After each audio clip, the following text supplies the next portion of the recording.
Hello everyone. So I wanted to kind of create some bonus content when it comes to the jump back. So the classic jump back series that I did, part one, part two, and part three, is really good for that foundational crossing the legs, lifting up to jump back. So that is like what I would deem kind of like the classical jump back. And once you establish the movement and the transition of doing it from a cross leg position, then you will be able to be in the right space to then transition and do, or I guess I should say, you can do other variations of the jump back. Now, when we start to look at different variations of the jump back, they do tend to be a bit more challenging. On average, I would say that. So you never want to ignore that classical jump back of a pure kind of cross leg position. Once we obtain a certain level of stability and strength to be able to clear in a cross-legged jump back, then you can take a look at certain variations. So I'm going to look at certain positions that are prevalent, mostly in primary series. So for instance, we can do something from a half lotus position, which would come into play when we do Ardha Baddha Padma Paschimottanasana in primary series. So if I were to go into Ardha Baddha Padma Paschimottanasana, like so, then as I prepare to jump back, I stay in this half lotus position, and I'm going to lift, bend the left leg, to then lean over the arms and jump back.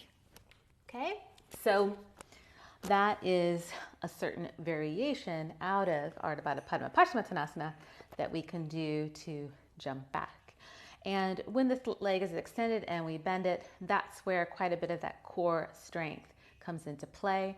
However, the same thing applies as our normal jump back, is that we lean over the arms and we drop the chest. We resist that weight by pressing and grounding in through the hands, resisting through the floor, keeping the chin lifted to counterbalance the weight. So another transition or jump back would be something out of a Tirayanga Mukhaya Pada Paschimottanasana. So you can always, of course, default to a cross-legged jump back position. However, you can also press back from this particular position. So I will take the hands, press them down into the floor, and I'm still working that energy of trying to bring the knees into the chest, especially this one.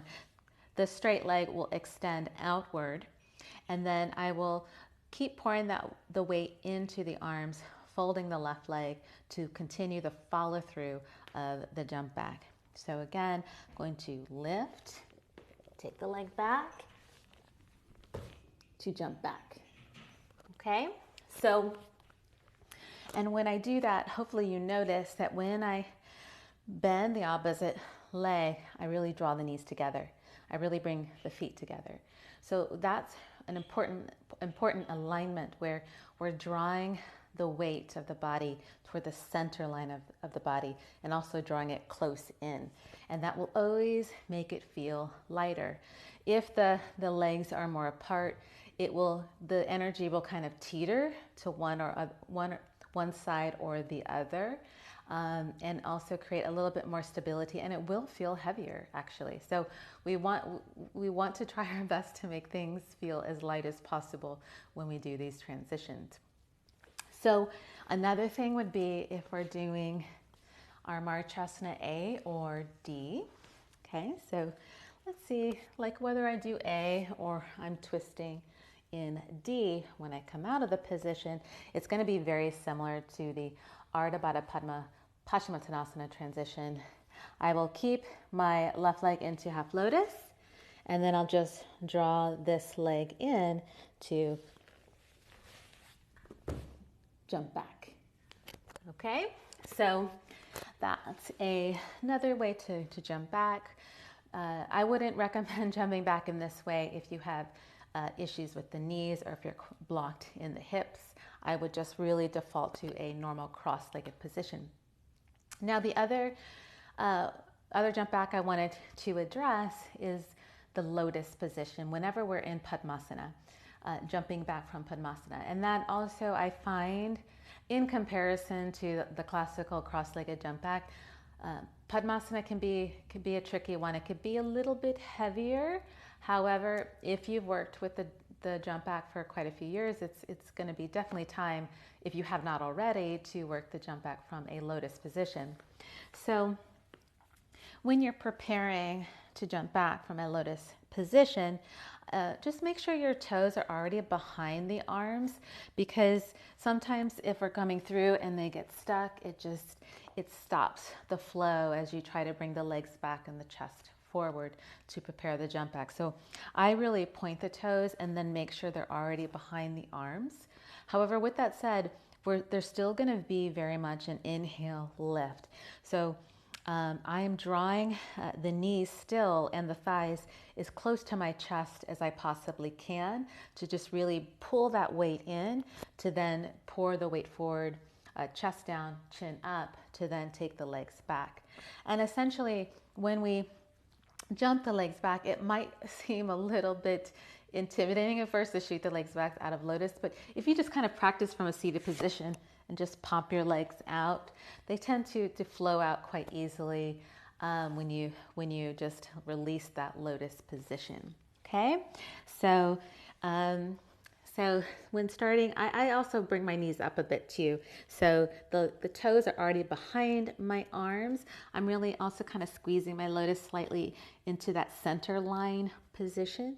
I come up, knees into the chest forward, to then jump back.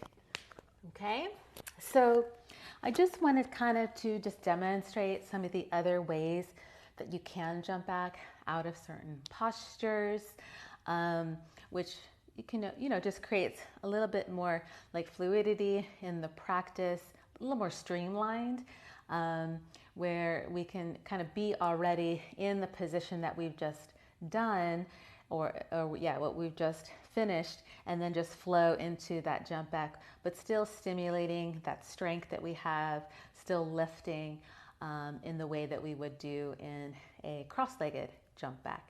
So just wanted to use that as just a little kind of bonus content to have other ways, or to challenge yourself to work into other types of jump backs. It still really aligns to the same principles that I've mentioned in the jump back part 1, 2, and 3. However, we're accessing things in a different starting point, but it's always going to be about drawing those legs as close to the chest as possible, and being aware of the center line of your body, drawing anything from the periphery into the center line. Okay, so I hope that helps. If there's any further questions, do let me know. We'll see you next time.